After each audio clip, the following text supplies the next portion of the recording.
Assalamualaikum warahmatullahi wabarakatuh.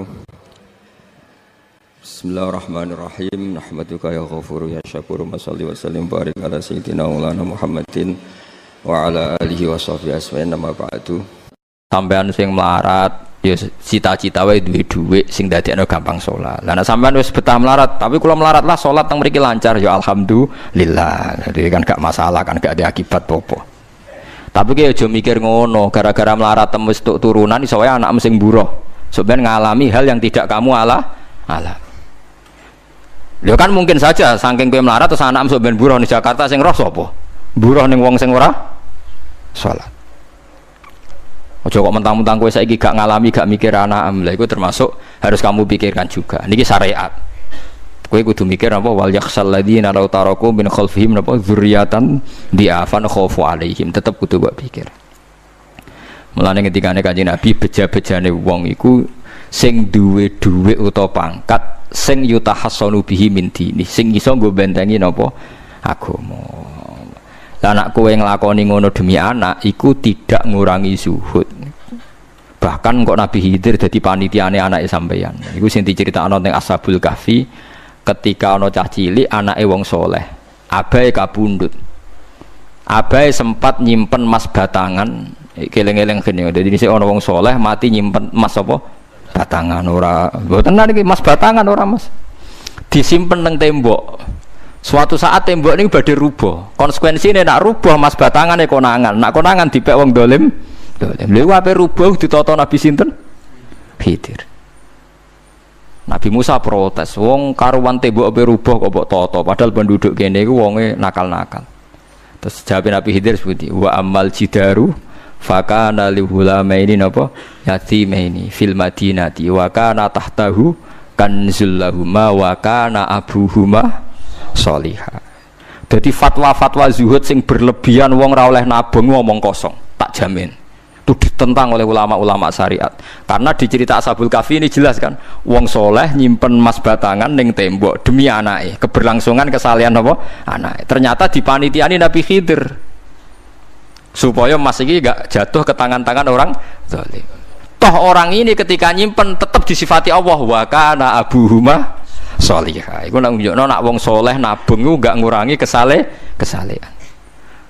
Tapi rasa mbok mafhum mukhalafah nek ora nabung ora saleh. Innalillahi wa inna ilaihi raji'un. Ora usah ngono, ora usah mbok jero-jero napa pokoke intine iku ana ayat wong saleh nabung iku gak ngurangi kesalehan. Wa kana abuhuma sholihah. Saiki wong do ora ngalim, sing fatwa zuhud berlebihan nganti wong sawangane duwe dhuwit dosa. Padahal mau dukung awake dhewe, paham nggih sing fatwa ndukung napa? Awake dhewe. Keliru, pokoknya barang gak berlebihan keliru. Lah sing seneng donya berlebihan, nganti miliaran pun gak jelas hitungannya. Ya nak cara kula sak sedengan misalnya sak rugen mati ya warisan piro kan? 50 juta. Piro? Mesin bubut. Mesin bubut anake cek kangelan. Maksudnya cek kangelan ngerjakno. Nah Mas sak karek ngedol lho. Mboten sing bener ya emas utawi ya tabungan lho. Mesin bubut padha karo ngeke penggawean. Mboten kula setuju mbek fatwane Ibnu Khaldun karena berdasar sejarah itu enggak ada nabi kecuali dari keluarga terhormat. Nah terhormat itu tadi terus kata Imam Ghazali sebetulnya ada harus terhormat kamu jadi presiden atau bupati. Ada adnal mal, ini rungokno tenan. Ada adnal mal atau adnal jah yang yutahassanu bihi min dini supaya bisa menjaga agama. Lah sekarang kalau pertanyaannya gimana Gus kalau globalisasi itu tadi jangan-jangan misalnya kalau kita ngobong gereja di Indonesia misalnya terus masjid yang minoritas di negara lain diobong sebagai balasan perlakuan umat Islam mayoritas di Indonesia terus gentenan Islam sing minoritas di negara lain ditindak. Itu jangan-jangan kita termasuk sebab dan teori itu juga sah. Wong pangeran yo momo tenan, cara ora pangeran yo kapok tenan mbek teori iku. Cara ora pangeran. Makanya niku nyata, wong sahabat itu jenenge sahabat anyar-anyar Islam nggih over. Kados Ruhin Mustafa seneng-seneng kula atau over. Saking overe bendina misoi gereja, misoi watu pangeran niku. Jancuk watu kok disembah. Pangeran nopo watu jancuk watu kok disembah. Akhirnya wong kafir malah sepi jancuk pisan pangeran. Pangeran akhirnya kena kan. Pangeran ya pangeran Allah akhirnya kena. Akhirnya ono syariat anyar. Wala tasubbul ladzina tu'una min dunillah fayasubbu wa adwam bi ghairi ilm. Mat sahabat temu aja oleh misoi pangerane wong kafir. Kurbane aku mat. Jadi jangan kira semangat tuh. Misalnya kaya Ruhin terus semangat ngiyakno aku ora ngiyakno Kiai liya aku ora damuk kiai akeh. Dadi kabeh melane Nabi nate dawuh la yasubbur rajulu abahu. Wong jogeman misoi bapake. Sampai Nabi dibantah ya Rasulullah wa hal yasubbur rajulu abahu. Mosok tiyang misoi bapake piyambak. Terus Nabi jawab ya subbu abar rajuli fa yasubbur rajulu abahu. Ya misoi bapake wong, akhire bapake dekne dipisoi. Ya mau misoi pangerane wong, akhire pangeranem dipisoi. Lah pangeranem ku sapa ora Allah kan? Nah, sistem global itu ya teori itu ya mungkin. Jadi kalau Anda berbuat baik sama agama lain, mungkin agama lain berbuat baik sama kita. Di negara yang saudara kita minoritas, kayak di Bosnia, di Rohingya, di Phuket, di macam-macam, di Mindanao, mungkin bahkan di Amerika. Wong kendel ning Pulau Jawa perlu ditakoki, kowe kendel mergo mayoritas apa mergo jihad. Sampeyan tak ceritani ini kisah nyata kula ndek kanca khusuk era karuan. Nek ana ora salat giyeding era karuan. Islam apa Islam ra gelem salat ngene. Suatu saat dek niku uripe ra karu-karuan akhire pindah ning Irian Jaya. Ning daerah mayoritas Kristen. Bareng kenalan kabeh jenenge martune sapa Kristen-Kristen. Suatu saat kenalan mbek wong jenenge Kristen Abdullah alhamdulillah padahal wonge ra salat. Mergo butuh tenan, butuhe ketemu Islam ra salat tak elah, sementing apa? Islam. Terus dia ini sadar bener jenengan Gus, gua gedeng wong rasolat itu mergo ning Jawa Gus, bareng ning Sumatera, ning di daerah Irian, gak iso gedeng. Gue gedeng wong rasolat tak ning Jawa, jajal ke saiki manggon Amerika, ketemu wong asal podo Islam ya wis seneng. Lah iya artinya hukumnya wong gak ternyata ada ruang dan apa waktu. Ya kok gue darani bojo mayu mergo ora tau metu. Kayak ngono. Soreng metu mesti tak ngerti kan waduh. Dadi wong ora ono sing bener asli paham iki cerita wong asli ora ono sing bener. Angger ana pembanding ya takobal apa napa minna minkum takobal apa ya kan. Mulane nganti dadi guyonan kena apa wong tuwa kok asring bojone do ucul mergo sing lanang ndelok bojone wong liya. Lali bojone sing elek terus dibarno. Ya tenan sebagian yang ngono tenan. Wong akeh sing diamuk sing lanang. Wong kok ayune ngono. Ngomong apa, Pak? Lho niku kanca kula tenan. Ngomong apa, Pak? Ya jujur wae jare sing lanang jawab. Masa wong jujur gak oleh jare apa? Wong jujur apa? Lah saiki sampean mulai mikir. Nak saiki ning Jawa ana wong Islam gak salat. Oke, kita gedeng atas nama fitrah agama. Roh wong minum ya gedeng. Tapi sebagian gedeng kita memang masalah kondisi. Buktine hal yang sama, kowe ketemu Islam ra salat, nak kowe ning Irian Jaya, mbok ning Timor Leste kowe seneng. Pira-pira ketemu padha napa Islami, senajan to ora napa ora salat. Iku mulane bener, sak dhuwur-dhuwure ilmu wa faqa kulli dzi ilmin napa alim. Sak dhuwur-dhuwure wong alim mesti ana wong alim. Saya itu baca teorinya Imam Ghazali, Ibnu Khaldun, terus teorinya Salahuddin Al-Ayyubi, memang teori itu saling pembanding dan itu mesti kesimpulan saya tadi walau la dafwa hinnasan apa ba'dhum bibadin. Jadi semua teori ini saling melengkapi. Ya memang kalau ketika kita dewa-dewa no fakir, zuhud, enak, tanpa hisab ini seakan-akan kita seneng fakir mergo bebas hisab. Nah, tapi nak ndelok randi kekuatan bergening ambek non muslim terus ke ape salat kangelan. Lho nggih to, misalnya sampean buruh ning Jakarta.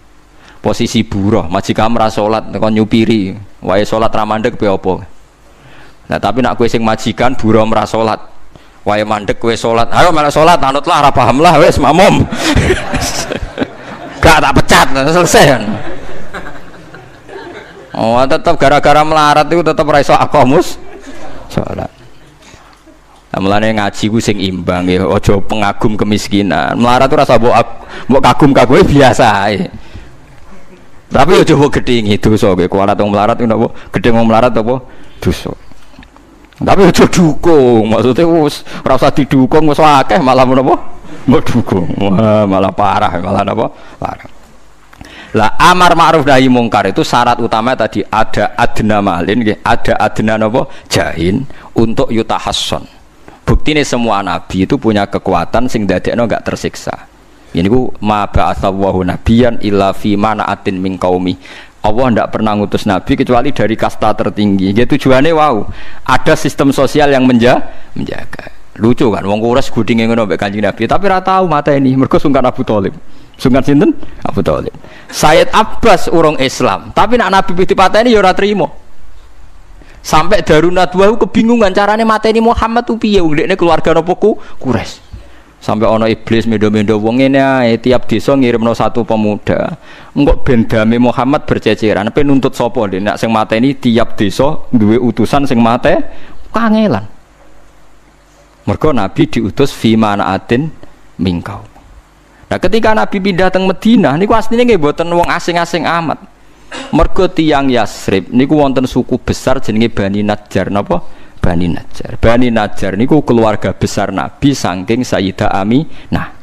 Mulane teng bar janji diterangno ketika Sayyid Abdul Gerah niku mergo nilii keluargane mim Bani Najjar. Paham ya? Jadi intinya ya gadah manaatin min qaumi. Gini ku Bani napa? Bani Najjar. Dadi napa jenenge sebutinu wa makatha fihim syahron yu'anu nasukmahu wasakwa. Iku suku napa Bani Najjar. Akhwalihi min Bani napa? Najjar. Dadi eling-eling. Dadi mboten saged.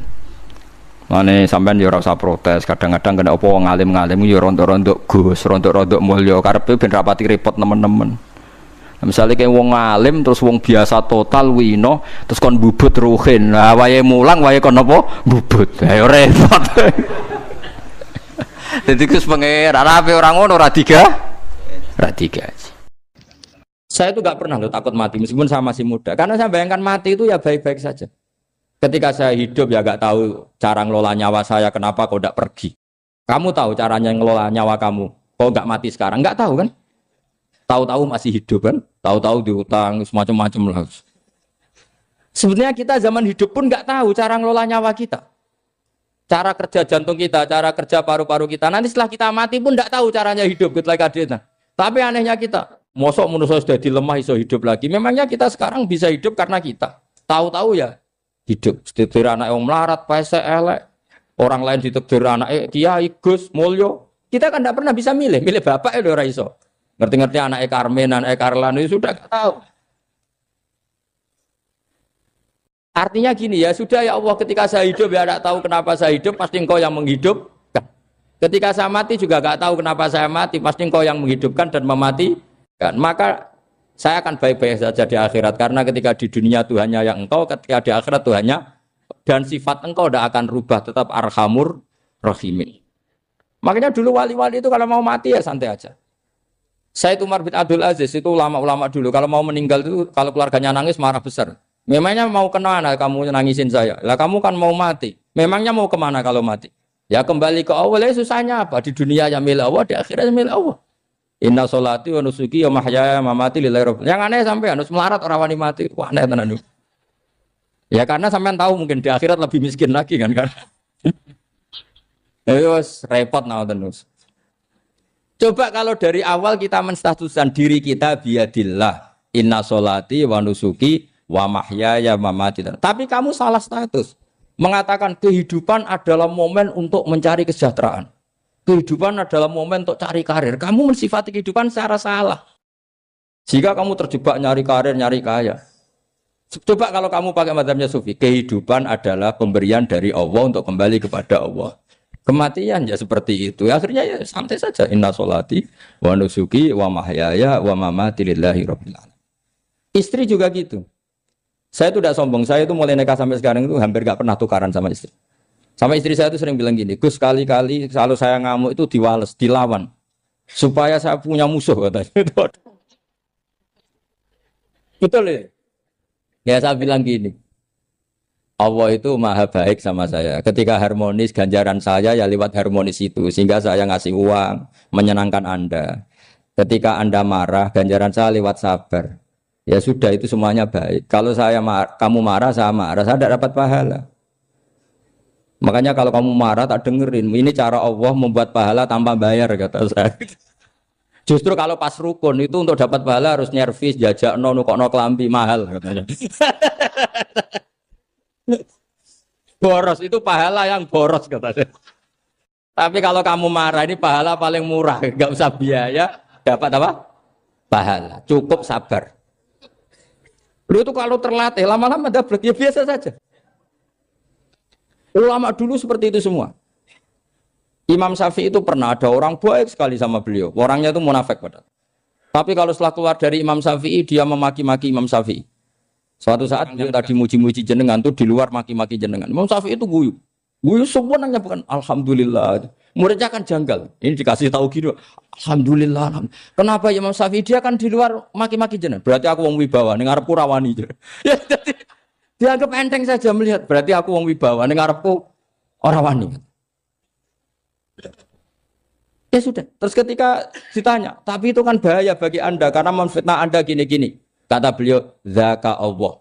Yang kritiknya bahaya itu hanya Allah Ta'ala. Yang lainnya enggak bahaya. Karena ini makhluk dhaif, enggak penting. Loh kamu sampai tersisa dikritik orang karena kamu nganggap makhluk itu penting. Ini gobloknya sampean. Goblok segoblok-gobloknya.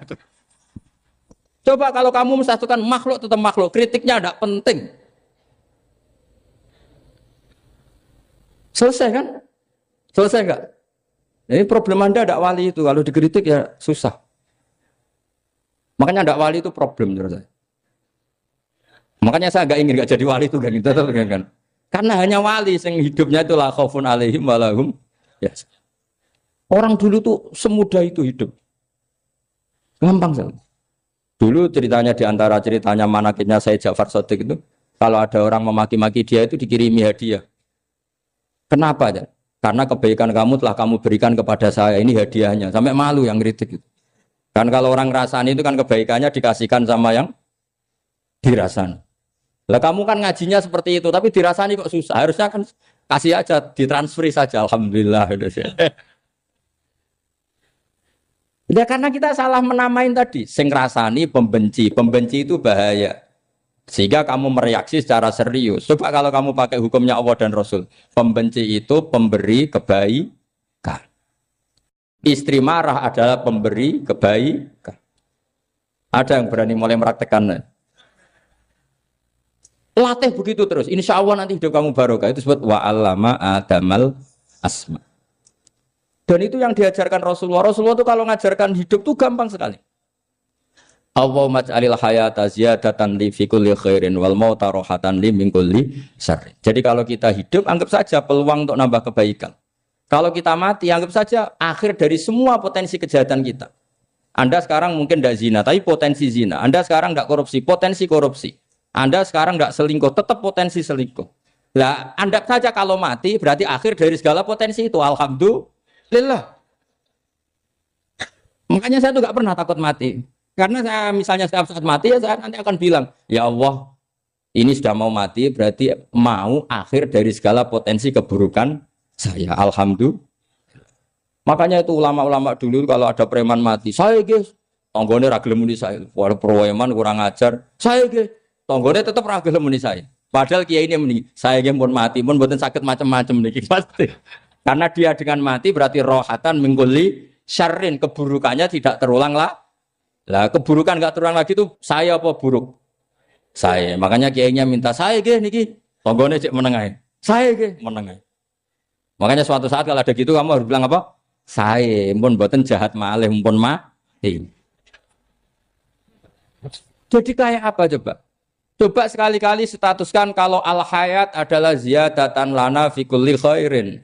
Al maut adalah rohatan lana min kulli. Sehingga kita hidup ya happy, mati juga happy, gak masalah. Terus kalau misalnya mendingin, tapi anak bojoku piye? Memang selama hidup anak bojomu bahagia. Petoke ya tambah musibah ya, Cok. Malah sombong lagi kamu, seakan-akan kamu Tuhan yang bisa mensejahterakan manusia. Wong isih urip kok bojomu wis ndonga muga-muga nang mati malah. Karena gak jelas termasuk dosane jenengan sedanten senengane cerita Nabi Adam. Nabi Adam mbok critakno dosane, mulane do kualat. Wong nyeritakno bapake kok nyeritakno napa? Dosane. Mulane kata kiai kualat wong bapake kok diler-ler napa? Dosane. Mulane nak cerita Nabi Adam ini kedah sempurna. Terus niki kula cicil juz tunggal napa wa 'allama Adamal napa? Asma. Pertama kali hubungannya Nabi Adam kalian Allah Subhanahu wa taala ini hubungan mengajarkan nama sesuatu. Jadi sampean jangan pakai teori modern bahwa apa artinya sebuah nama. Nama itu penting sekali. Sekali penamaan itu salah berarti Anda menstatuskan secara nama salah dan itu berakibat fatal. Jadi semua kesalahan manusia mulai periode syirik mensekutukan Allah itu karena kesalahan menyebut apa? Nama. Ini penting kalau aturan. Jadi misalnya orang Arab itu ada batu tertentu yang dipahat disebut manat. Manat itu dari kosakata manan, pemberi. Yang satu disebut uzza, sesuatu yang aziz, yang agung. Sehingga akhirnya diperagungkan. Coba kalau misalnya manat dan lata itu ketemu orang Lasem, terus ditanyakan, ini batu apa ini? Dari Purwodadi apa dari Mojokerto? Yang mahat siapa? Ini irungnya tidak pas. Ini matanya kok agak picek. Andekan distatuskan seperti itu, kira-kira disembah apa enggak? Enggak. Iki pas pembuatan ini pate protol terus digenti. Sehingga setiap kemusyrikan itu semua para nabi ngendikan inhiya illa asmaun sammaitumuha antum wa abaukum ma anzalallahu biha min sultan. Sebagian ayat ma anzalallahu biha min sultan. Bahwa kesalahan-kesalahan yang kamu timbulkan itu karena kamu kesalahan bikin nama. Makanya status itu penting. Nanti sampean tahu pentingnya yang saya katakan ini. Nanti setelah sampean mati, nanti mesti nyari saya karena kenangan ngaji ini. Ini Mas Atabik itu mas saya, beliau seorang dokter, tapi saya tidak akan bilang dia dokter karena nanti anak cucunya inginnya jadi dosen. Tapi kalau saya menstatuskan dia turunan Mbah Sambu, babai wong alim. Wah anak putune arah alim isin. Dia nak di status no pegawai negeri dosen, wah anak putune boleh duwe pikirannya kan. Karena status itu mengilhami apa? Status itu karena itu yang dikenalkan. Makanya ini penting. Fir'aun ketika dianggap sebagai Tuhan itu karena dia berhasil menamakan dirinya orang yang nggak pernah sakit dan dia penguasa. Penguasa itu artinya apa? Dia memimpin sekian orang. Akhirnya dianggap Tuhan. Tapi ketika debat terbuka sama Nabi Musa, pertama, mohon standar mohon gemike. Pertama kata Fir'aun, wama Rabbul Alamin. Lalu Tuhan kamu itu siapa? Kata Musa, yang menuhani langit dan bumi. Fir'aun masih bisa berargumentasi, setahu saya di bumi Tuhan hanya saya. Soal kemungkinan Tuhan Anda di langit, terus Fir'aun nyuruh Haman, ya Haman ibnili sorhal la'ali abluhul asbab as-samawati fa'attali'a ila ilahi Musa. Tapi kalau itu dibuktikan, nanti Musa pasti kalah. Karena kalau Fir'aun naik ke langit, pasti gak melihat Tuhan. Wong yang Nabi saja gak melihat, apalagi Fir'aun. Pasti dia bilang gak ada. Tapi apa yang bisa mengalahkan Fir'aun adalah argumentasi status. Kata Musa, Rabbukum wa Rabbu abaikumul awalin. Yang nuhani nenek moyang kamu. Artinya kalau Fir'aun Tuhan, itu berarti Tuhan balita. Karena mbah-mbahnya dulu tanpa Tuhan. Karena Tuhannya lahir terlambat. Akhirnya Fir'aun, saat itu juga para pengikut Fir'aun langsung menjadi mukmin meskipun menyembunyikan imannya. Karena kalau Fir'aun Tuhan, berarti mbah-mbahnya tidak punya Tuhan. Karena Tuhannya baru dilahirkan kemudian. Artinya gini, andaikan Fir'aun distatuskan al-maulud, orang yang dilahirkan, maka tidak akan ada orang yang menuhankan Fir'aun. Atau Fir'aun dibahasakan wujida ba'da alam yakun. Dia ada setelah dulu-dulunya tidak ada. Apapun hebatnya Donald Trump, apapun hebatnya Cleopatra, apa Fir'aun, semuanya itu wujidu ba'da alam yakun. Mereka ada dari tidak ada. Yang seperti ini pasti tidak Tuhan. Makanya Allah mengenalkan manusia itu sederhana supaya tidak pernah jadi Tuhan. Hal ata alal insani khinum minad dahri lam yakun syai'am mazkura. Manusia itu siapa? Ya manusia itu makhluk yang ada dari tidak ada. Dengan status itu enggak mungkin kamu tuhankan. Ini penting saya utarakan. Jadi buah gerakan Allah itu pasti dimulai salah penamaan. Makanya saya kemarin ketika Mbah Mun intaqala ila rafiqil a'la, ketika beliau wafat, saya bilang ke anak-anak Anwar, statuskan Mbah Mun sebagai orang alim allama al-faqih, muridnya Sayyid Alawi, muridnya Mbah Zubair. Sekali Anda menstatuskan beliau orang besar, tepaan santri sing mau luhur kepengin ditiru besar tok. Nah, niru besar tok terus ana santri mau ita itu tok ngerasa gede repot. Sama, makanya saya nggak pernah. Sebenarnya saya tahu, Mas Atabik ini mas saya itu dosen saya tahu, tapi saya tidak pernah ngomong dosen. Oh, anak-anak era menjadi wong alim, menjadi dosen malah langsung berarti mengalim, malah celoko mana. Jadi karena salah status itu nanti panjang, akibatnya itu panjang. Makanya saya itu sebetulnya ya risih dikatakan Gus Bak itu orang alim, sebenarnya risih. Tapi saya senang saja. Sing seneng ben niru alime, sing hasud takjak kompetisi. Jadi nikmati ya. Jadi sing seneng ben niru alime, sing ra seneng ya itu hasud takjak kompetisi, takjak maca tafsir. Nak ra mriyang ya. Wong kono paling maca primbon mek terjemah. Ini penting, jadi itu yang disebut wa'allama adamal. Makanya Allah itu mengkritik semua kesalahan manusia dimulai dari salah penamaan. Makanya saya kemarin Pak Pilpres sering bilang, kalau presidennya ini maslahat, kalau enggak ini enggak maslahat. Mana ada kemaslahatan ditentukan hanya oleh seorang presiden. Itu tauhid kita di mana? Memang kita secara syariat harus milih sesuai istiadat kita. Tapi tidak usah dong menggantungkan kesejahteraan sama seorang makhluk, itu tidak boleh. Secara tauhid tidak boleh. Makanya ini penting sekali. Jadi nggak boleh orang salah nama. Kita tetap memilih presiden, milih kiai, milih siapa saja. Tapi tidak boleh menstatuskan manusia sama dengan status Tuhan. Itu bahaya sekali dalam ilmu tauhid. Saya teruskan ya. Nah ini sekaligus latihan tauhid sama latihan tafsir ya. Sampun nggih. Kula terusno malih. Pun santai mawon. Kula ki ikhlas ora ngarah gelo santai mawon. Wong umpama ora sida ngaji ora gelo apa meneh trimo mik rusak. Ndak karena saya itu insya Allah ndak akan pernah salah nama. Saya punya cerita ya, tentang nama itu. Ketika seseorang baik sama tetangga, itu kalau sampean seorang mukmin yang mukhlis, mukmin yang ikhlas, pasti ya karena diperintah Allah. Saya ngajar seperti ini karena diperintah Allah. Baik sama pernah sepuh karena saya turunan Mbah Sambu, ya karena menghormati Mbah Sambu. Itu bagus.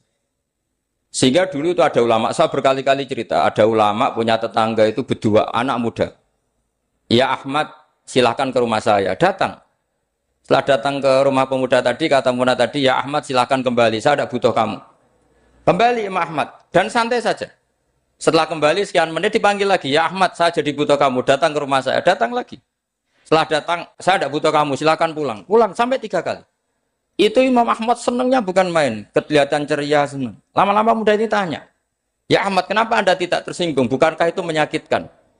Enggak kata saya. Tapi saya akan menyebalkan. Enggak kata saya. Kata Imam Ahmad, kenapa aja? Saya ini diperintah sama Allah, kan apik mbek tangga. Dadi nek mbok udang ya teko, mbok kon mulai ya mulai. Alhamdulillah iso nglakoni perintahe Allah. Dadi aku ora ono hubungane mbek kowe. Sehingga orang itu gak bisa didikte oleh di sekelilingnya karena ya hubungannya langsung sama Allah Subhanahu wa Ta'ala. Jadi dulu tuh orang jadi wali itu segampang itu. Kalau kamu kan enggak, hukum tentang tetangga itu kamu kayak orang kapitalis, kayak orang komunis, pakai teori sosial. Nak diapik yo apik, dielek yo elek. Itu kan pikiran PKI. Artinya satu perilaku sosial didikte oleh makhluk itu perilaku orang mukmin atau orang PKI. Itu orang PKI. Kalau orang mukmin ya mangkana yu'minu billahi wal yaumil akhir fal yukrim jarahu, kita baik sama tetangga karena diperintah Allah, sehingga kecewa ada kecewa ya santai saja. Imam Ahmad katanya, kenapa engkau tetap ceria? Aku ora urusan mbek kowe, urusanku mbek pangeran. Pangeran ngutus sampe mbek tonggo. Saya ulang lagi ya, terus tentang napa wa 'allama adamal asma. Jadi andaikan seorang manusia melakukan kebaikan karena dia makmur, amarahu wa. Kita diperintahkan Allah baik sama tetangga. Ya biasanya tetap seperti itu. Kita diperintahkan Allah baik sama, sehingga ketika ngalami kayak yang dialami Ahmad kita santai saja. Ketika kita datang bi amrillah, ketika kembali ya bi amrillah, sehingga ya sudah kita dapat pahala. Tapi kalau kamu kedikte secara sosial, maka kamu akan menjadi orang murahan, yaitu seorang ulama didikte oleh anak muda yang kampungan. Justru kita kalah kan, kita kampungan sekali karena kita ulama senengnya kalau disenengkan orang, mangkelnya kalau dimangkelkan orang. Artinya apa? Kamu didikte makhluk. Itu kerennya di mana coba? Kerennya di mana? Enggak ada sama sekali. Apalagi yang dikte trimo canom sing goblok, sing desa. Kamu seorang ulama besar. Tapi kalau kamu hubungannya dengan Allah, dia muji kamu, alhamdulillah dipuji. Dia memaki kamu, alhamdulillah dapat pahala lewat jalur sabar. Kan santai saja. Sehingga saya berkali-kali bilang, setan itu untungnya tidak pernah ngaji saya. Kalau ngaji dia pasti ngerusak metode, merubah metode.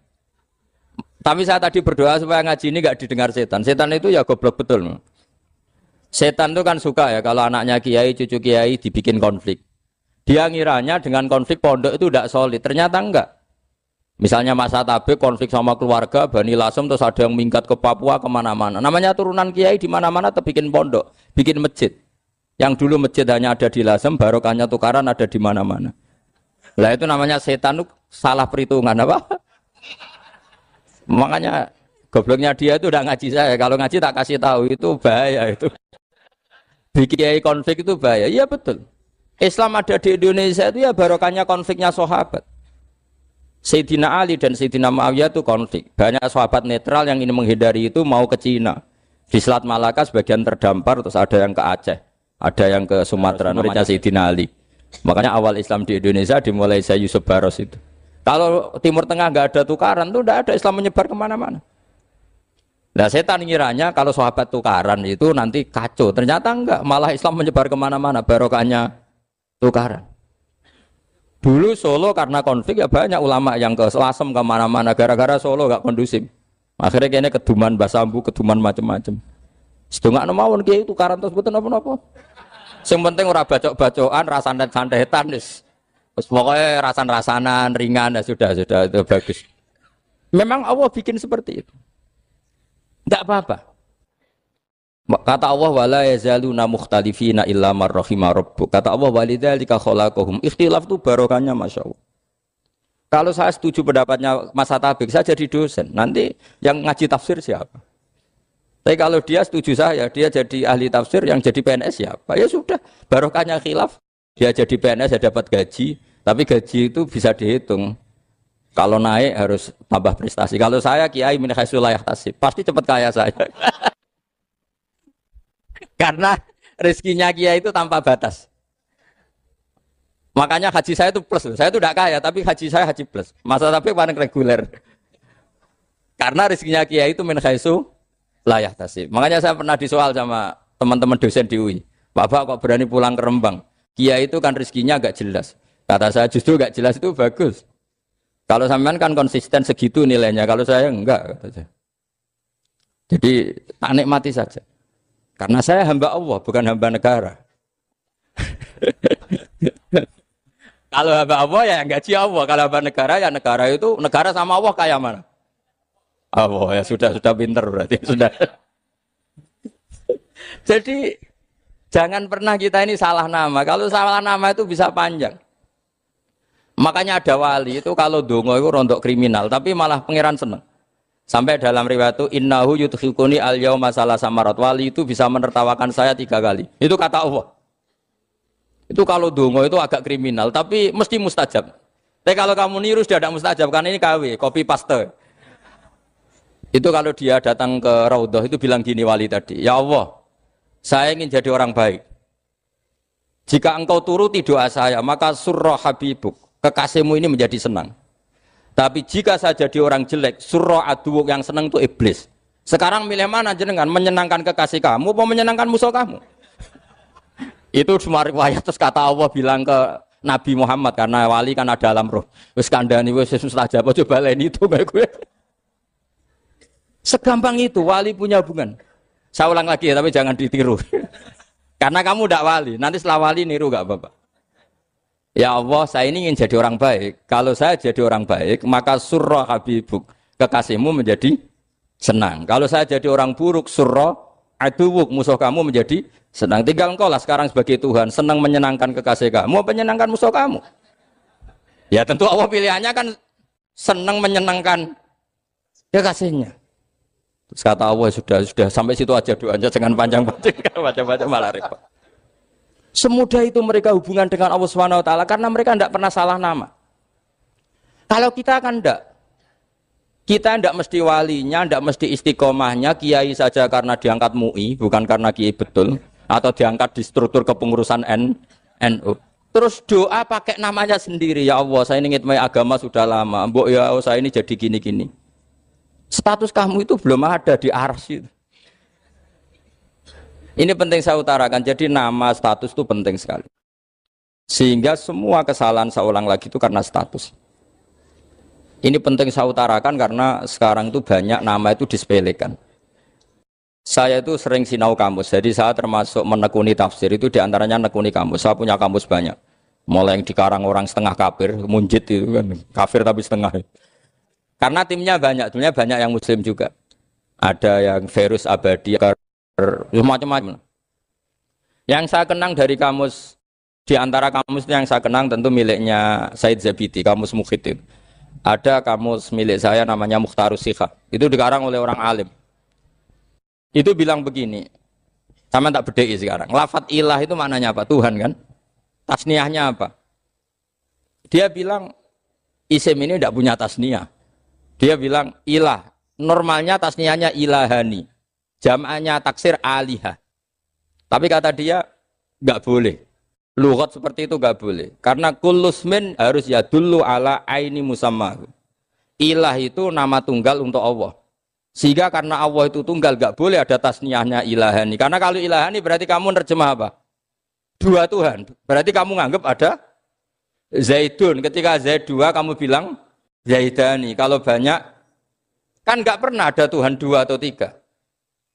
Makanya kata pengarangnya itu Abu Bakar Ar-Razi itu kata beliau, wahadal ismu la musanna lahu wala jam'a wa innama jama'uhu wa sannauhu katanya. Isim ini tidak punya tasniah, tidak punya jamak. Tapi kalau orang-orang katanya, orang-orang itu bilang ini ada jamaknya, ada tasniahnya. Ini penting sekali. Karena kesalahan itu enggak ada. Cara teori Quran itu kesalahan itu enggak ada.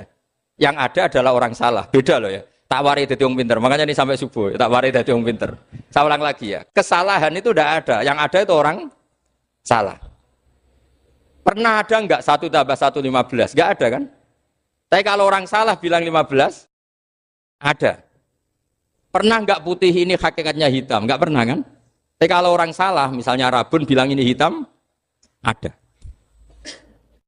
Sehingga ini penting, ini dalam teori ilmu mantek. Setiap Allah menyalahkan mereka itu kata Allah yaquluna bi afwahihim. Mereka itu melafatkan dengan mulut mereka bahwa Tuhan itu tiga misalnya, bahwa Lata Hubal itu Tuhan.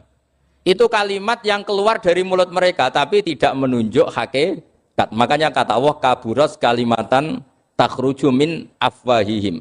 Sungguh kalimat itu kalimat kriminal betul yang keluar dari lisan mereka. Karena apa? Normalnya kalimat itu tadullu ala musammahu atau musammaha. Yang namanya kalimat misalnya putih yang menunjuk putih, hitam menunjuk hitam.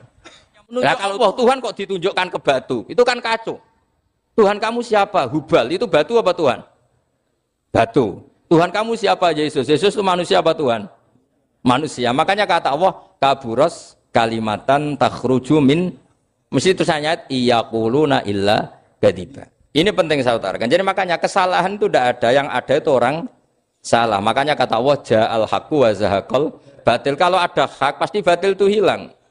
Tapi orang yang meyakini kebatilan banyak. Tapi kebatilan itu tidak ada. Pernah ada enggak 1 tambah 1 15? Enggak pernah ada kan? Tapi kalau orang bilang itu ada. Ini penting saya utarakan. Makanya kamu jangan janggal. Kata Allah ja'al haqqu wa zaqal batil. Ternyata sekarang kebatilan ada di mana-mana. Barang batil itu enggak pernah ada. Yang ada pelakunya. Misalnya nyon saya misalnya gini. Zina itu mengenakkan apa enggak? Kata orang yang ahli nafsu mengenakkan. Tapi hakikatnya tidak pernah mengenakkan. Sekarang tanyakan yang pernah melakukan itu, yang terhantui dosa oleh itu. Hakikatnya menyakitkan apa mengenakkan? Menyakitkan. Tapi yang bilang mengenakkan ada, tapi hakikatnya tetap menyakitkan. Nah, semua kesalahan manusia itu dimulai cara membahasakan. Mengambil uang negara korupsi itu kata yang baru keturutan nafsu nih. Enak punya uang banyak, mengenakkan. Tapi kata yang sudah ketangkep, menyakitkan. Nah faktanya korupsi itu dihisap sampai akhirat. Statusnya itu menyakitkan apa mengenakkan?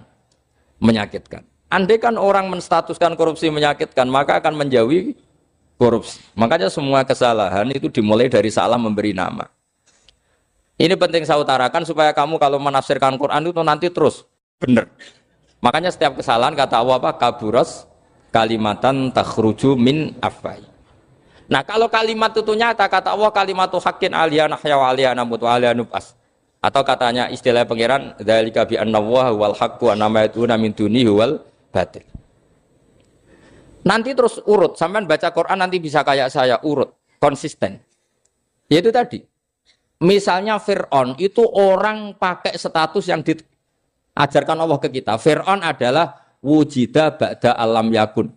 Fir'aun adalah makhluk yang sekarang ada, tapi dulu-dulunya tidak ada. Padahal sebelum ada Fir'aun sudah ada bumi, ada langit, ada matahari. Sebelum ada Yesus, ada Isa, sudah ada bumi, ada matahari. Artinya apa? Zaman langit bumi ada, penyebabnya Isa apa enggak? Enggak kan? Karena dia ada setelah adanya langit dan bumi. Fir'aun juga gitu. Yesus juga gitu, semuanya begitu. Makanya Allah mengajari kita apa? Hal ata alal insani hinum minad dahri lam yakun syai'am madhkura. Katakan manusia itu siapa? Manusia adalah makhluk wujud yang dulu tidak ada. Sekarang banyak enggak orang yang sudah kaya sebelum Pak Jokowi jadi presiden, sebelum Pak SBY jadi presiden, sebelum Pak Karno jadi presiden? Banyak enggak yang sudah kaya sebelum? Banyak kan? Artinya yang mengkayakan itu presiden Pak Allah. Allah. Sekarang kamu miskin, kamu nggak bisa nyalahkan Pak Jokowi. Sebelum Pak Jokowi presiden, kamu sudah miskin. Ya, artinya yang memiskinkan itu presiden apa takdir? Takdir. Makanya wa anna ila rabbikal muntaha wa annahu adhaka wa abka wa annahu amata wa ahya wa annahu khalaqaz zawjaini dzakara wal unsa. Jadi kita miskin ya karena kehendak Allah, kita kaya kan semua itu karena Allah. Tapi kita terjebak hukum modern. Nak presiden iki sejahtera, nak iki ora. Ya mungkin secara bahasa syariat mungkin ada benarnya, tapi kita ini kan dilatih ilmu hakikat. Tak ulang malam 13 Dzulhijjah masuk ilmu cek syariat tok. Kok gak pinter-pinter banget cek gobloke kan gitu. Kenapa nama itu penting? Begini. Alam yang dipakai Quran, alam itu nama ya, alam mangkul. Semua alam. Wah nanti subuh tak jamin pinter nih. Tapi saya tetap mau setengah jam. Karena saya tahu sampai subuh pun kira-kira ya tidak pinter, jadi ya setengah jam. Jadi nanti kalau kamu ditanya, kenapa tidak pinter? Mari Gus Bak ngulangi setengah jam. Punya alasan. Kalau sampai subuh kok gak pinter kan? Goblok banget nanti subuh orang pinter. Ya nak orang-orang bilang gitu. Lah anak saya ngomongin, oh mesti salah metode, gurune yang salah. Diulang orang pinter-pinter, mesti salah sing mulang. Pala repot lagi nanti. Saya beri satu teori bahwa nama itu penting. Rasulullah itu pernah guyon gini. Ini guyon betul ada di hadis Sahih, ada di juz 3 di kitab Bukhari. Allah itu kalau ingin bully, Allah itu suka bully, suka goda orang. Kalau ingin bully orang kafir itu menamakan kekasihnya namanya Muhammad. Makanya Nabi pernah guyon. Ala ta'jabuna kaifa yasrifu wa anni satma quraisin wa la'nahu. Kenapa Anda nggak pernah berpikir bahwa Allah begitu mencintai saya sampai bikin nama untuk saya itu nama yang membingungkan semua orang kafir? Karena kalau Abu Jahal nyari Muhammad mana itu kalau kamu tahu bahasa Arab, berarti artinya kan orang terpuji mana? Padahal Abu Jahal itu menghindari kata orang terpuji. Jadi bingung dia. Muhammad kamu janjo, coba kamu terjemah. Wahai orang terpuji kamu, itu kan kado semua. Makanya Allah itu suka bully. Jadi kata Nabi Muhammad, kamu tahu betapa Allah itu mencintai saya dan bikin bingung orang-orang yang menghujat saya. Karena mereka kalau menghujat saya tetap menamai Muhammad. Itu coba kalau kamu tahu bahasa Arab, maknanya Muhammad orang yang berarti kira-kira kalau Abu Jahal Misa itu jancuk kamu Muhammad. Berarti artinya apa? Wahai orang terpuji, kamu jancuk. Ini kalimat yang kacau kan? Akhirnya Abu Jahal pinter. Kalau nyari Muhammad bilang gitu. Ya mudammam, ainal mudammam. Makanya kata Nabi, yastamu namudammaman wa yal'aunu namudammaman wa ana Muhammad. Akhirnya Abu Jahal kalau nyari Muhammad, ainal mudammam, mana orang yang tercela? Akhirnya orang-orang tanya, mudammam itu siapa? Muhammad itu loh. Akhirnya dia keinget lagi. Ya Muhammad itu loh. Akhirnya ya bilang Muhammad lagi. Jadi kayak apa? Makanya itu saya mangkal kalau sama orang dan anaknya Kiai jenenge Agus karena ya tetap diceluk Gus. Karena ya saya itu punya teman itu enggak Gus, mangkalnya bukan main sama anaknya Kiai. Dia punya cita-cita anaknya nanti dinamai hanya Agus saja. Supaya semuanya manggil. Terus nanti yang hasut ya bilang Gus. Kayak kemarin pas Pilpres itu macam-macam. Tapi ini penting saya utarakan, jadi nama itu nggak boleh salah, status juga nggak boleh salah. Makanya saya ingin misalnya anaknya Kiai kok jadi pejabat, ya sudahlah jabat itu. Saya betul, saya sampai sekarang dengan Gus Yasin itu ya tetap nyucup. Saya bilang ini putra guru saya, ini Gus saya. Saya tidak pernah membahasakan beliau wakil gubernur. Bahayanya nanti suatu saat, oh ini mantan, kan repot. Jadi ini penting, status itu penting. Orang sekali salah status itu bahaya, ke depan itu bahaya sekali. Karena tadi saya bilang, tadi misalnya banyak kan anaknya orang-orang alim alamah, terus anak cucunya jadi dosen atau jadi doktor gitu. Terus ini yang jadi status. Nggak boleh seperti itu. Ya sudah, dokter secara akademik, dia jadi PNS karena kestatusan itu, tapi di keluarga tetap saja status alimnya saja. Atau mudawimul khairi, mudawimut tahajud. Mudawimu apalah, ini selalu tahajud, ini selalu deres, ini selalu ibadah. Sehingga anak cucu kita ya kenangannya itu. Anak-anak saya meskipun kecil itu jamaah terus, karena ya saya selalu jamaah. Dan saya melihat, kalau anak saya tanya, Pak, kenapa Bapak sholat terus? Ya saya bilang, sepantasnya jadi manusia sujud, cuma selama melok dudunya, melok nganggo. Pangeran dibayari ya ora gelem. Kata saya gitu, wong nganggo wong ya bayar. Lagi nganggo bumine pangeran ra bayar wis, anggap aja sujud itu bayar kata saya gitu. Sehingga merasa sujud itu satu identitas. Ini penting saya utarakan karena tadi saya betul-betul mengenang istilah Allah wa 'allama Adamal asma. Semua kesalahan itu kata para nabi inhiya illa asma'un samaitumuha antum ba'atau. Kita membahasakan misalnya Presiden Amerika orang terkuat di dunia. Bagaimana mungkin orang terkuat kemudian agak mangan sedino lemes? Hebatnya ning ndi? Iku nak pas mules weteng agak ngising ya lemes. Hebatnya apa? Makanya Allah ketika menerangkan Isa itu tidak Tuhan, itu Allah sederhana cara ngendikan. Karena yakulani to amal masih ibnu Maryam illa rasul. Qad khalas min qablihir rusul. Wa ummuhu siddiqah kana yakulani to'a. Artinya kalau Isa itu tidak mangan ya lemes. Nak keluarkan ya kudu ngising. Lah terus mbok sembah itu terus piye? Jadi gak kebayang seorang Tuhan kemudian kalau gak makan tuh lemes.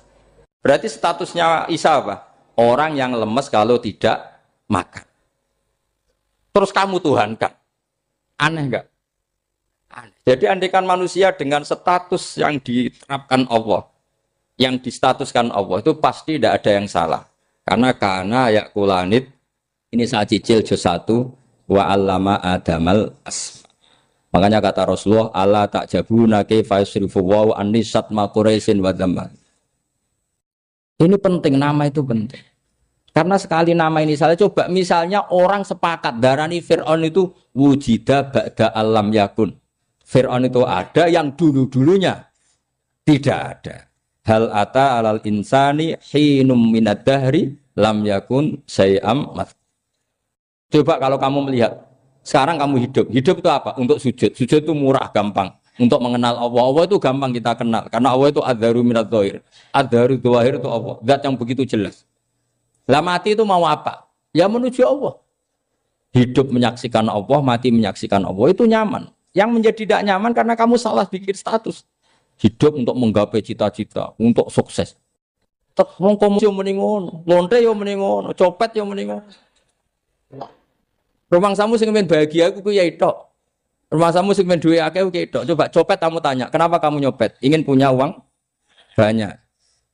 Terus kiai tak kok sering dakwah kena opo? Repot to. Ngajape ngono maksudnya. Tapi nak jawab dakwah nyebarno Islam, aku ora dibayar apa-apa. Waras berarti, napa? Ini penting saya utarakan, makanya saya itu mau ngajar itu diantara itu. Al ismu ya dulu ala musamma. Maka itu hebatnya Quran. Quran itu ketika menjamakkan kata ilah itu diulang. Qul law kana ma'ahu alihatun kama yaqulun kata Allah. Karena lafaz ilah itu tidak boleh dijamakkan.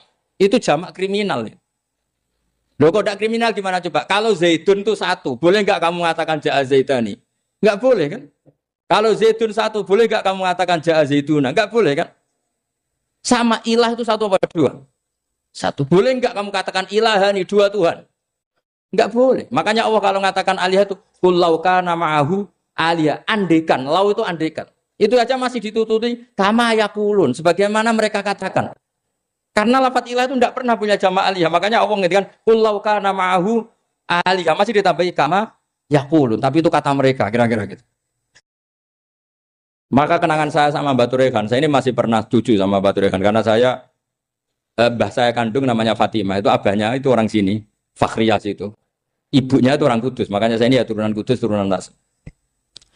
Itu kalau Mbak Turekan, kalau hari kematian Yesus, itu kan ditulis hari wafatnya Yesus. Mbak Turekan kan tentu meyakini Yesus itu Isa. Isa itu tidak mati tapi makanya di kalender Kudus sampai lihat itu kan matinya Sibah Isa kan ada dalam kurung Sibah Isa. Jadi yang mati itu Sibah Isa. Karena kalau yang mati Isa kan menyalahi Quran wa ma qataluhu wa ma salabuhu walakin subyalah. Maka ditulis kematian Sibah Isa.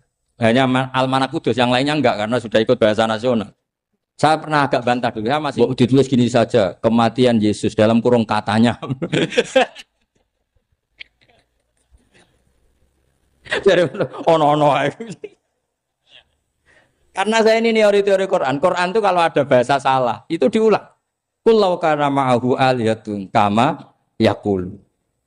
Karena enggak benar, jamak alihah itu enggak benar. Bagaimana mungkin sesuatu yang satu dijamakkan?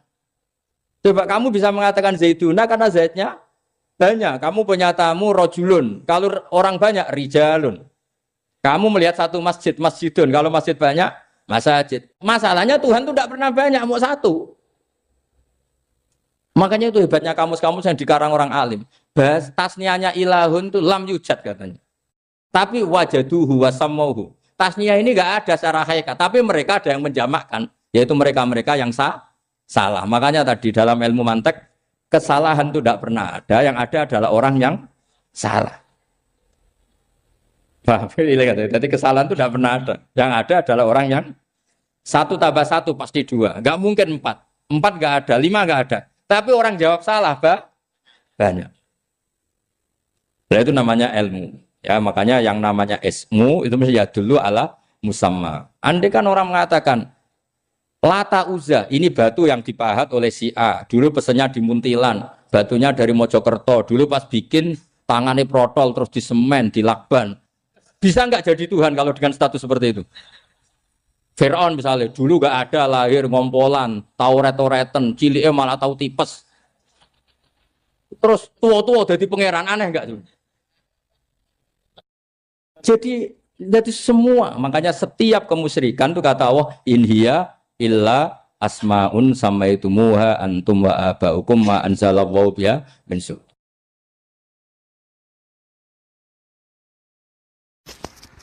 Pulau kenangan cerita dari Mbah Mun yang paling saya kenang itu gini. Dulu ono santri nakal. Ya jadi ora dulu tok saiki luwih akeh, tapi sawangane cerita kan kudu dulu karena sejarah itu syaratnya harus diomongkan dulu. Ajane aku rada kecewa mbek sejarah iku. Dulu ono santri nakal, saiki luwih akeh. Niku kepengen nginceng ninge mergo ning wayu. Niku dhisik jarang ning sepeda motor ngalor ngidul ning pasar Bangilan jarang. Dadi nek kepengen roh iku kudu dadi bakul banyu. Dados bakul banyu karena satu-satunya cara roh wong ayu kudu dadi bakul banyu nyamar. Bakul banyu ngisine ning jero jeding. Jadi kadang ya roh ninge rajil bapan macam-macam. Kiai ini wali tenan, bukan wali debutan, bukan wali senior, namun wali betul. Nah, sama saiki dadi wali kan wis ana kuota wali, segelem ra gelem jumlahnya supaya tetap ada terus diangkat nonton mawon wali. Ini bertahun-tahun. Kiai ini ngerti, seneng mergo digratisi, digawe rego murah. Kiai ini ngerti nek iku niate elek.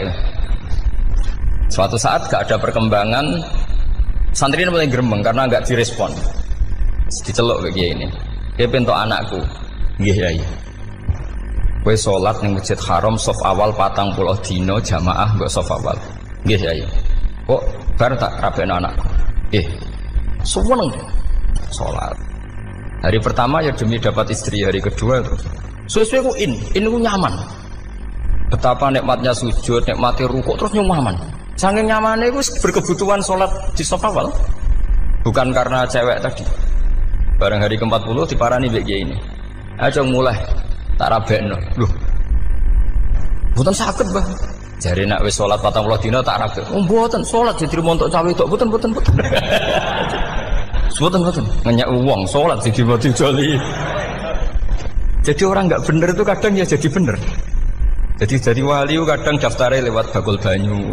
Terus kadang rodok delok wong wedok sithik-sithik, tapi nek pangeran ngangkat kira kurang coro. Dadi wali cani. Akhirnya kiai ini sing nangis.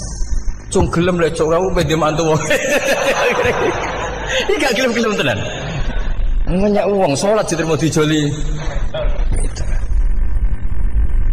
Boy ku luar biasa. Terus malah niki ngaji ya, terus ngaji talqinul fikri bahwa pada akhirnya sing paling dhuwur teng hati dar la ilaha illallah. Nah, saya punya trik, punya cara untuk sampean supaya la ilaha illallahnya itu sah dan meyakinkan. Cara hakim itu sah dan kitab yang sering dibaca Mbah Mun diantaranya untuk kalimat itu kitab Zadul Ma'ad. Iku nak nerangno la ilaha illallah niku luar biasa. Itu kitab kesayangannya Sayyid Abdul Al-Haddad. Beliau ngendikan diantara kitab kesukaan beliau selain Ihya itu kitab Zadul Ma'ad. Itu beliau kalau ngendikan bihadihi ya, maksudnya bihadil kalimah ussisatis samawati wal ardu. Jadi langit bumi dibikin. Jadi beliau mulai berpikir pertama gini, surga dibikin dengan segala kemewahannya. Itu bagi yang tasdik liman saddaqa bila ilaha illallah wa liman amana bila ilaha illallah. Neraka yang dibikin sebegitu ekstrim sampai anak wong dicemplungno ngenteni 70 tahun lagi ceblok. Wah, itu ora kebayang carane gawe. Entakno bego kan itu. Jadi barang nak diceblokno ning neraka iku cebloke tok ngisor ngenteni pinten? 70 tahun. Makanya kemungkinan keluar dari neraka itu kecil. Nah, agak untuk syafaat itu kecil. Wong wis ora iso kebayang kan? Itu pun diciptakan untuk yang menolak dalil. Jadi surga dibikin ya lihadil kalimah, neraka dibikin juga lihadil kalimah. Jadi hadil kalimah itu mizan, ini ukuran. Yang nerima masuk surga, yang menolak masuk neraka. Hisab juga gitu, ada hisab itu ya karena kalimat la ilaha illallah. Orang kafir itu nanti tidak dihisab. Nah, cara Ibnul Qayyim, hadisnya nggih ngoten. Ulaikal ladzina kafaru bi ayatina rabbihim wa liqaihi fahabitat a'maluhum fala nuqimu lahum yaumal qiyamati wasna. Ya lucu tuh, masa Fir'aun dihisab. Kan sekarwan rokok kan. Jadi hisab itu nanti itu yang nggak jelas-jelas. Makanya sampean udah hati-hati, itu potensi dihisab. Jadi yang jelas itu ada hisab. Masa kanjeng Nabi dihisab kan tidak mungkin. Nabi Ibrahim masa dihisab. Fir'aun masa karena yang jelas surganya tidak dihisab, yang jelas nerakanya juga nggak dihisab. Tapi nak sing pengajian yo teko, dangdutan yo teko, ini yang ini yang itu. Ya itu hisab itu. Dulu biskop yo bayar, mlebu masjid yo bayar. Cuma ada biskop 10.000, nak masjid 2.000. Itu ya hisab itu nanti. Jadi orang kafir yang karuan kafirnya itu istilah Quran fala nuqimu lahum yaumal qiyamati wasna. Nah, artinya ada hisab juga tolak ukurnya la ilaha illallah. Terus wa bihadil kalimah bu isatir rusul. Karena kalimat ini Rasul diutus untuk melatih la ilaha illallah. Jadi kalimat ini luar biasa. Tapi setelah jadi tahlil terus semua coba ngantuk, terus jumlahnya kakean kan, terus akhirnya gak sakral. Akhirnya tak lewat di komentar, suwi temen. Pemenang nak sing mimpin tahlil wong tuwek terkenal suwi lagi tahlil dipimpin Mbah niki, sing mburi mesti sambat wah suwi mesti. Itu kriminal kita, itu kesalahan kita. Kalimat yang harusnya jadi tolok ukur surga neraka itu ukurannya kalimat itu. Kemudian kita nganggap kalimat itu sebagai kalimat yang apa? Problem. Iku aja sampai ya. Makanya kalau suwon sing mimpin tahlil aja suwi-suwi. Istilah ilmu ping telu hadir terus bar. Niku semua ijazahnya hanya 3 kali. Itu kok jadi pirang-pirang niku. Tapi nak la ilaha illallah tolong gak hadir ya tak baleni neh dadi 6. Kok gak hadir? Jebule ping 1000 pun ndak hadir. Lah ini yang masalah. Kula waca ndak ini supaya sampean ngerti kalimat itu menjadi kualitasnya bagus ndak itu karena cara pandang.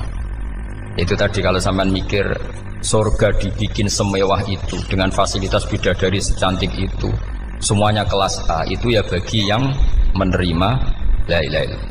Neraka dibikin se ekstrim itu juga bagi yang nolak. Jadi ini kalimat pembeda, makanya kalimat tuh haqqin 'alaiha nahya wa 'alaiha namut.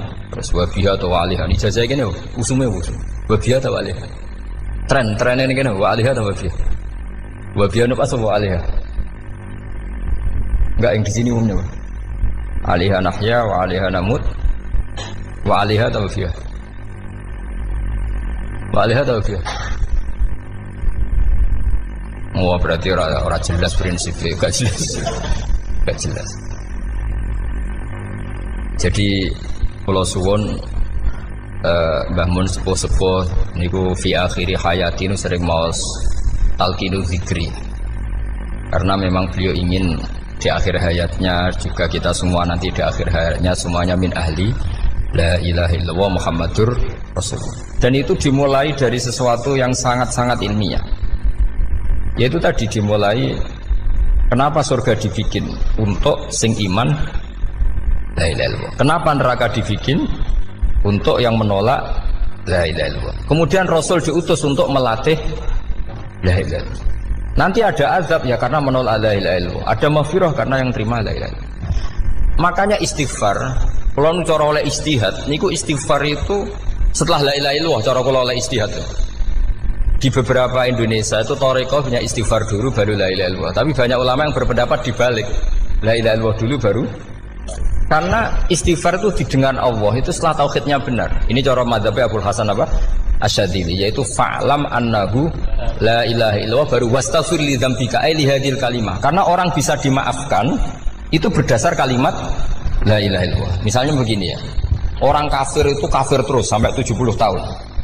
Sekali melafatkan la ilaha illallah itu yughfar lahum ma qad salaf. Jadi kullil ladzina kafaru iyantahu yughfar lahum ma qad salaf. Artinya orang kafir itu belum pernah tahlil, belum pernah istighfar. Ya belum pernah istighfar, tapi sekali melafatkan la ilaha illallah secara sah langsung yughfar lahum ma qad salaf. Berarti dulu mana la ilaha illallah sama istighfar untuk kepentingan dimaafkan Allah. La ilaha illallah cara madzhab Abul Hasan Asyadzili karena alasannya wong kafir sing kafir wae tanpa istighfar asal kalimat la ilaha illallah benar langsung yughfar lahum maka. Jadi cara pikirannya Abul Hasan Asyadzili itu la ilaha illallah yang benar dan kamu baru istighfar nanti insya Allah pasti dimaafkan bihaqqi la ilaha illallah. Jadi fa'lam annahu la ilaha illallah baru wastaghfir li dzambika ai bihadil kalimah karena sahnya istighfar setelah kalimat ini sah. Itu orang kafir yang kafir berpuluh-puluh tahun itu langsung diberi bonus sama Allah yughfar lahum ma qad salaf. Nah ukuran iyan tahu pakai apa coba? Dari para wong kafir nak kowe mendo sangka kekafiran ukurannya pakai apa? La ilaha illallah. Sekali la ilaha benar langsung yughfar lahum ma qad salaf. Makanya ketika Ja'far Shadiq, Sayyid Ja'far Shadiq beberapa lama arja ayatin fil Quran adalah qulil ladzina kafaru iyan tahu yughfar lahum ma qad salaf. Jika mau kan abet disiksa malaikat, dia wong kafir 70 tahun Gusti. Mau celek lu pisan langsung jenengan sepuro, mosok kula imam tahlil boten jenengan sepuro. Ya tapi maksudnya nak malaikat, tapi kowe golek wajib lha iku mari perkara iku. Mulai masalah kan, bangsa ora ikhlas iku mulai masalah. Nak sing guri malah meneh, tapi kowe mau celek lu ambek gremeng. Mergo kesuwen. Dan nak kesuwen wong gremeng sing dosa sing tahlil apa sing gremeng? Sing tahlil ya melok dosa kok kesuwen, sing gremeng dosa wong kalimat thayyibah kok digremengi. Nah, terusno sing ngundang ya melok dosa pisan ribet kan? Ya ora ono fikih ngono ya ora ono. Maksudnya kula cerita daripada rawan dosa ya mendingan la ilaha illallah sing ora gremeng. Carane piye? Sing mimpin ya sing fasih sing cepet. Yen insyaallah. Oh teng desa kula anggere muni tahlil ben Gus bakso nang kabeh, mesti cepet, jamin mesti cepet. Kula sering ngomong, aku cepet lah luwih mandi sing suwi. Mergo suwi mari dosa gremeng lho, perkara kok. Nah kiai-kiai kan do sungkan mek kula. Nah teng adat masyarakat kan nggih sampai Gus sampai anak kiai kan sungkan dadi kiai-kiai sing tua-tua akhirnya melok cepet. Dan ini harus diilmoni. Saya ulang lagi ya. Sebetulnya dalam Thariqah Syadziliyah itu la ilaha illallah dulu baru istighfar. Alasannya apa?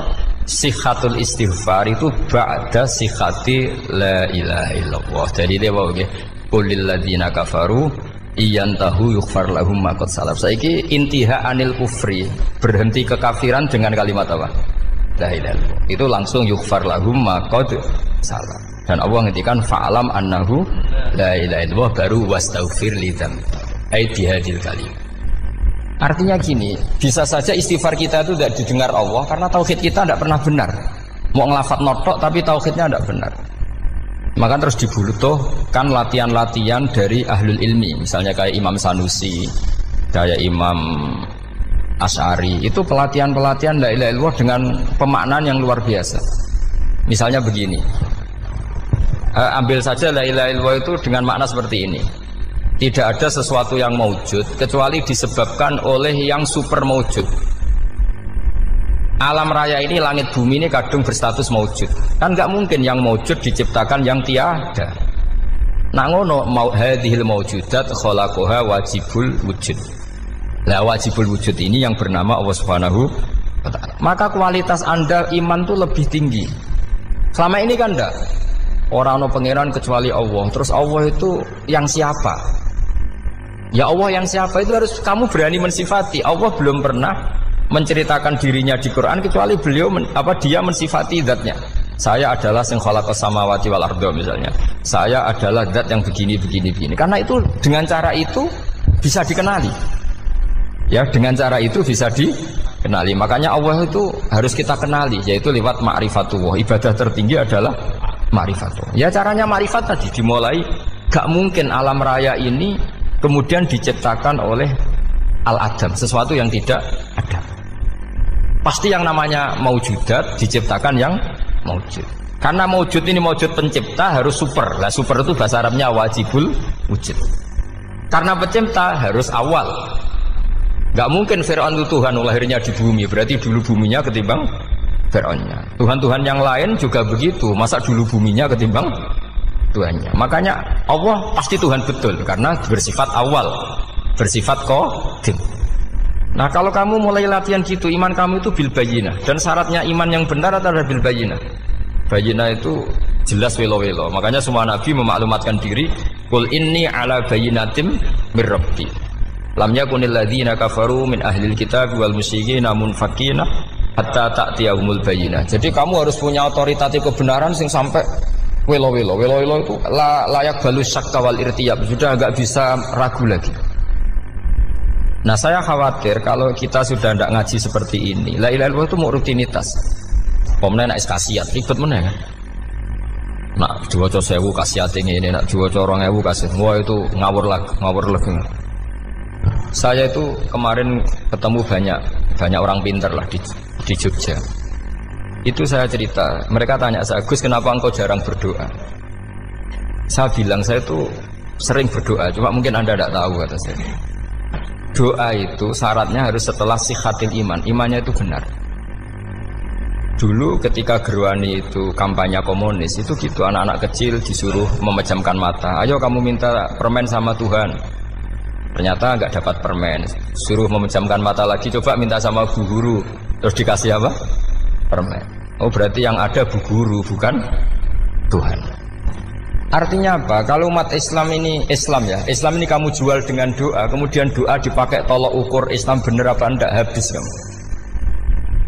Banyak orang ingin jadi Kapolri, jadi gubernur, jadi apa, mengundang orang-orang kondungo. Mesti nyangoni akeh gak mandi, itu mesti dihujat ya. Dan sing dongo yang ngerti nak mandi, potongan wong seneng duit itu kan insya Allah mandi lah kan kira-kira gitu. Jadi korbannya itu Islam kalau terus menerus doa yang dipakai apa? Transaksi. Maka doa itu nomor 2 atau 3, nomor 1 itu ya iman tadi, ma'rifatullah itu nomor 1. Bukan doa, karena kalau doa dijadikan nomor 1, takutnya itu dipakai ukuran. Makanya ketika orang kafir minta sama Nabi, minta itu ya bahasa Arabnya doa. Untuk mengubah Mekah jadi begini, untuk mengubah Mekah jadi makmur, jadi ada sungainya, roh. Nabi gak mau. Padahal Nabi kalau doa pasti mustajab apa enggak? Tapi andikan itu diturutin, maka ukuran iman selalu pakai doa. Dan itu bahaya jangka panjang, karena Nabi pirsa pengganti beliau-beliau kamu-kamu yang nanti doanya tidak mandi, itu bahaya, itu tidak prospek cara hitung-hitungan. Iya nak zaman Nabi donga mesti mandi. Nah, ketika era sampean dia nak kiai tenan Pak, kalau donga ana sugih, ana sugih kira kiai kan ribet. Mungkin dhewe kiai ora sugih kan ribet kan. Maka kita sebagai ulama itu punya hitung-hitungan. Nah, beda dengan pakai ma'rifatullah. Misalnya begini, ini contoh paling gampang. Orang kafir itu dulu mengukur kebenaran Muhammad. Mereka tentu manggilnya Muhammad. Muhammad, kalau kamu mengklaim bahwa orang mati bisa hidup lagi, coba mbah-mbah kamu yang sudah mati bangunkan. Kalau bisa berarti kamu benar, kalau ndak ya ndak. Pertanyaannya itu yang fa'tu bi abaina in kuntum apa? Shodiqin. Pertanyaannya, ngukur kebenaran dengan cara itu yang bikin standar siapa? Nah, Nabi itu sempat terdesak karena itu dipakai ukuran. Tapi kalau pakai ilmu mantek, jawabannya lebih gampang. Ngukur kebenaran dengan cara itu versi siapa? Versi saya. Kamu benar itu kalau bisa membangkitkan orang mati. Terus dari Nabi, ya kalau versi kamu ya kamu yang membangkitkan, nanti ditanya bareng-bareng. Loh ini kan kita seperti itu kan, kita sering. Artinya apa? Islam ini yang bisa mengawal hanya ilmu. Doa itu nomor 2. Yang bisa mengawal Islam hanya fa'lam, harus ilmu annahu la ilaha illallah. Ketika orang kafir lo tanya, Muhammad kalau kamu Rasul betul, fasayir jibala Makkah, jibalu Mekah kamu jalankan kemudian jadi emas. Dan orang-orang yang mati bangkitkan. Kemudian kita tanya, adinuka haqqun amla, agamamu benar apa enggak? Nabi andikan minta kira-kira dituruti Allah apa enggak? Pasti dituruti. Tapi masalahnya, masa menunggu itu? Masa Allah menjadi Tuhan nunggu itu? Allah selalu Tuhan baik orang percaya atau tidak. Makanya Allah tidak mau nuruti. Karena itu jadi problem jangka panjang. Iya kalau Nabi mustajab doanya, ketus era umatnya seperti ini. Sing kiai ini bedino dalail ora mesti mandi dongane. Wis asing tirakat lah ora mesti mandi dongane. Nak bab donga niku padha wae lah. Misale mesti mandi, nak wong waras mesti dienggo donga husnul khotimah, ora dienggo golek sugih. Iku mesti amatir. Lah masalahnya nak dienggo husnul khotimah bagi mereka yang kedonyan ya gak ngefek, dianggap tidak prospek. Panjang kan? Makanya itu pinternya Nabi nomor 1 itu al-ilmu fa'lam annahu la ilaha illallah. Lagi wastaghfir li dzambi. Jadi kalau suwon